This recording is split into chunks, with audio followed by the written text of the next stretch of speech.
ચૈતર વસાવાની ધરપકડને અનંત પટેલે ગણાવી છે અયોગ્ય। કોંગ્રેસના ધારાસભ્ય અનંત પટેલના સરકાર પર પ્રહાર। ધરપકડ સમયે કોઈ અરજી કે ફરિયાદ નહોતી થઈ તેવી વાત અનંત પટેલે કરી છે। ભાજપ સરકારની આદિવાસી વિરોધી નીતિ ચૈતર વસાવાને છોડવામાં નહીં આવે તો આંદોલન કરશે તેવી પણ ચીમકી અનંત પટેલે ઉચ્ચારી છે। અનંત પટેલે ચૈતર વસાવાની જે ધરપકડ થઈ છે તેને લઈ અને ભાજપ સરકાર પર પ્રહારો કર્યા છે। ધરપકડ સમયે કોઈ પણ પ્રકારની અરજી કે ફરિયાદ નહોતી થઈ તો શા માટે ધરપકડ કરવામાં આવી તેવા પણ સવાલો કર્યા। સાથે જ જો ચૈતર વસાવાને છોડવામાં નહીં આવે તો આંદોલન કરશે તેવી પણ ચીમકી અનંત પટેલે ઉચ્ચારી છે। ભાજપ સરકારની આદિવાસી વિરોધી નીતિ હોવાનો પણ આરોપ અનંત પટેલે લગાવ્યો।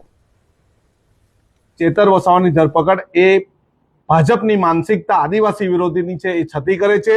અમે એનો ઘોર વિરોધ કરીએ છીએ અને મારા સાથી ધારાસભ્યને અમે સમર્થન કરીએ છીએ। આવનારા દિવસમાં જો એને છોડવામાં ન આવે તો અમે જન આક્રોશ રેલી અને ન્યાય યાત્રા જેવી રેલી કરતા અચકાઈશું નહીં। ભાજપના આદિવાસી નેતા કેમ નથી બોલતા?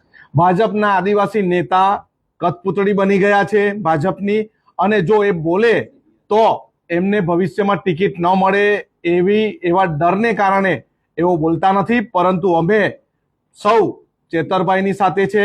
જે પણ ભાજપ જે આદિવાસી વિરોધી કામો કરી રહ્યા છે અને જે પણ એક્ટિવિસ્ટો અવાજ ઉઠાવી રહ્યા છે, અમે એમની સાથે છે અને જ્યાં સુધી અન્યાયના વિરોધમાં ન્યાય મેળવવા માટે જે પણ લડશે અમે એની સાથે રહીશું।